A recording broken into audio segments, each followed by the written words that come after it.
All right. Hello, thank you for checking out A1 Math, and today we're talking about similar polygons. And what we want to do is find the missing side, and we could do that because our polygons are similar, which means they have the same scale factor. So we're going to take the ratios from these polygons and use this to find the missing pieces. Let me show you how it works. Now take a look at number 5. You see how the sides are corresponding with the side on the other side? These shapes look similar, but one's bigger than the other. But each corresponding part can make a ratio that we can set equal to another corresponding part and find the missing side. So for example, this 18 matches up with 30. So we can set that ratio up as 18 over 30.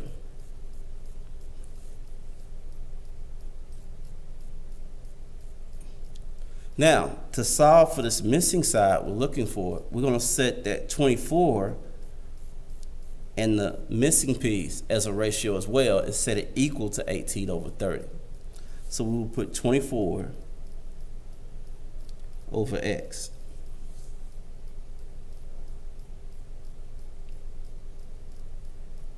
All right, now that we have that, we're going to find out this missing side by cross multiplying. We're going to take the 18 and multiply it times the x.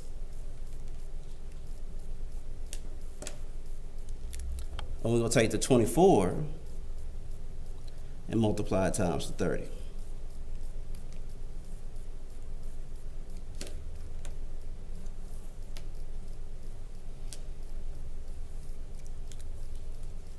So we'll have 18x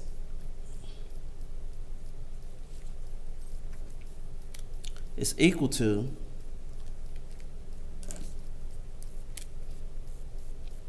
30 times 24.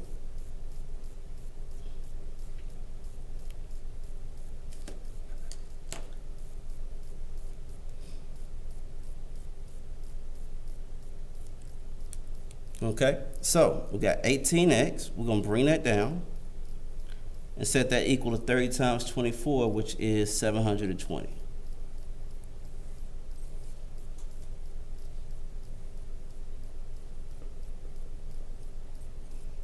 Now we're just going to solve for the x by dividing by 18, and x is equal to 40. So what did we discover? We learned that the missing piece here, this length here, is 40 units. Whatever these are, they're 40 units this way. And it's always good to compare your answer. As we got 24 is bigger than 18, it makes sense that 40 is bigger than 30 here.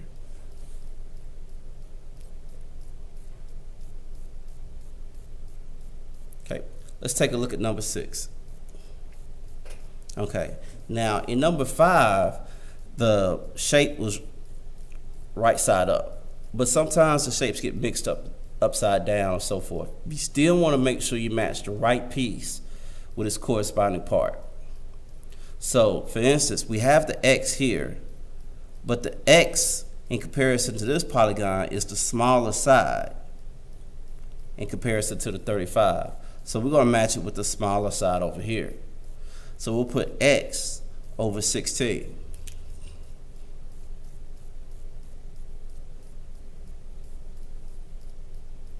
And we'll set that equal to 35 over 28.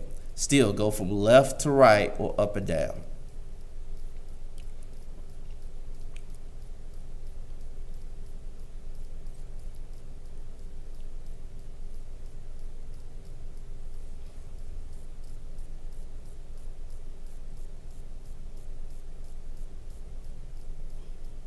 Okay, so the next thing we want to do is, again, cross multiply. We're going to multiply the x times the 28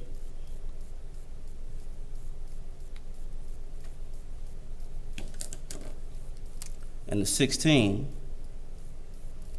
times 35.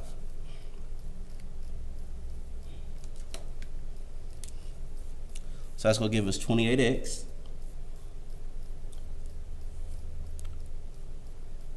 is equal to 16 times 35.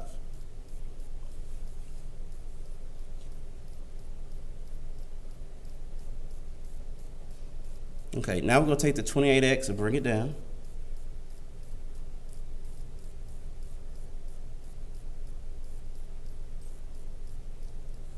And 16 times 35 is 560.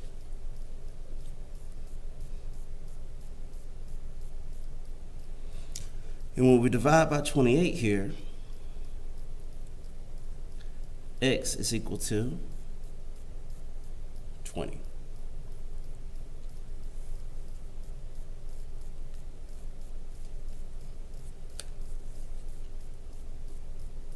All right, so that means our missing piece here is 20 units.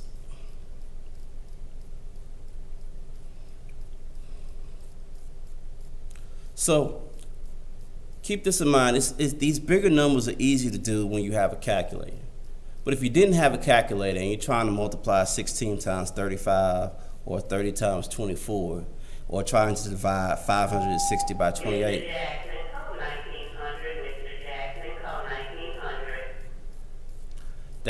they can become kind of difficult. Something to keep in mind is to make this easier, you may want to reduce this fraction.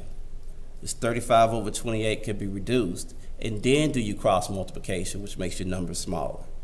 Same thing with this 18 over 30. It could be reduced as well. Okay, so that's similar polygons when you have numbers like this. But you can also do similar polygons with algebraic expressions, but the steps are still similar. So let me show you that.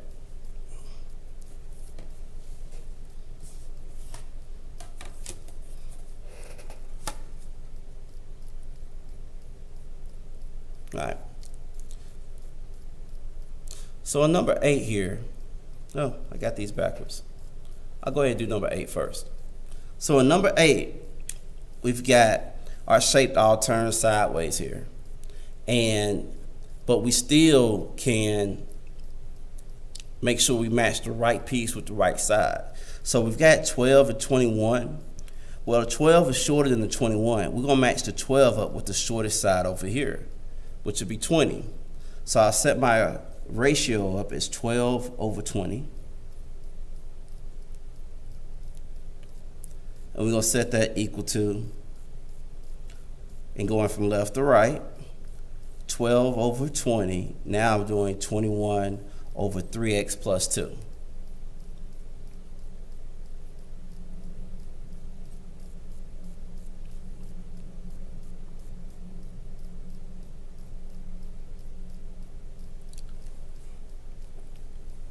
Now again, we're going to do the exact same thing and cross multiply.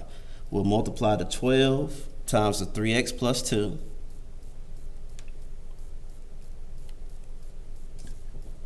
And multiply the 20 times 21.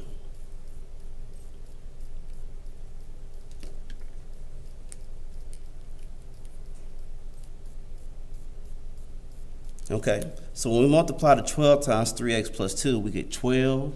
And make sure you want to set up your parentheses so you multiply the 12 times the whole 3x plus 2. And that's going to be equal to 21 times 20. Like so.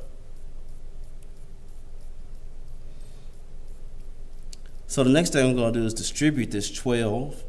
So we have 12 times 3, which is 36. X, and 12 times 2, which is 24.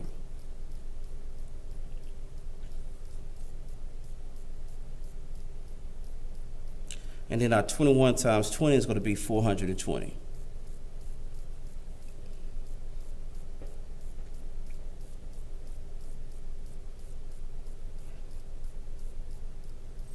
All right, so to solve for x, I'm going to subtract 24 on both sides, which gets me 36x equal to 396.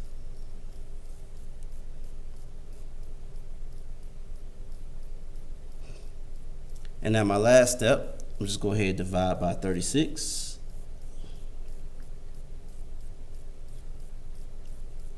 And x is equal to 11.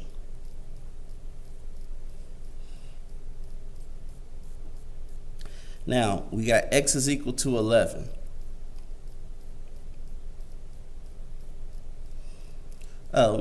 Once we have this, we could take the 11 and plug it back in, but the question is asking us to find 11 here.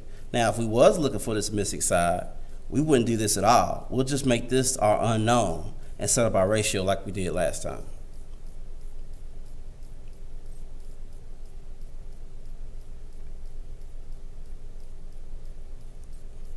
Okay. Now, let's take a look at number 7.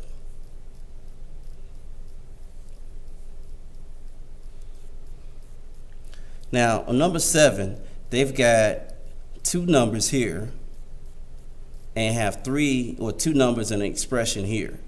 So you got to make sure you be very careful and match up the right piece with the right side. And these are aligned correctly, so you can see that your 4 will go with your algebraic expression 2x minus 16. So I'm going to go ahead and write that.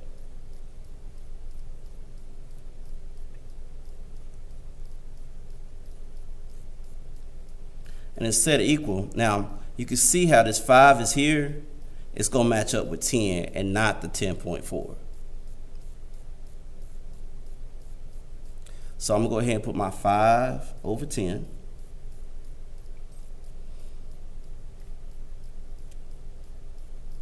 And now we're going to go ahead and cross multiply. So we're going to do our 4 times 10 and our 5 times 2x minus 16.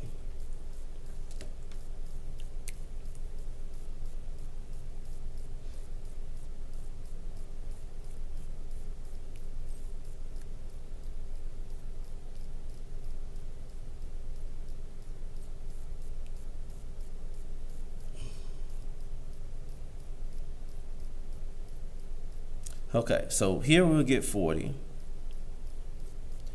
5 times 2, it's going to get us 10x. 5 times negative 16, it's going to get us negative 80.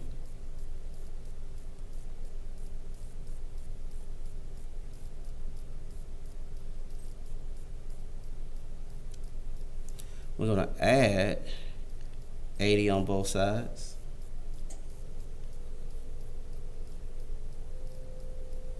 That'll give us 120 is equal to 10x.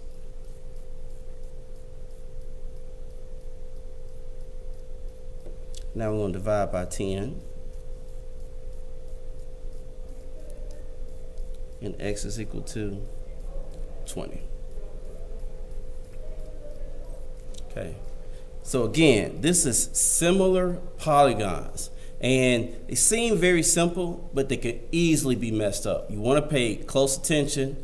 You want to make sure you match the right side with its corresponding side. You want to make sure that you don't mix your polygons up and go from left to right, then right to left. So they can easily be messed up, so you want to pay close attention. And again, thank you for checking out A1 Math, and you have a nice day.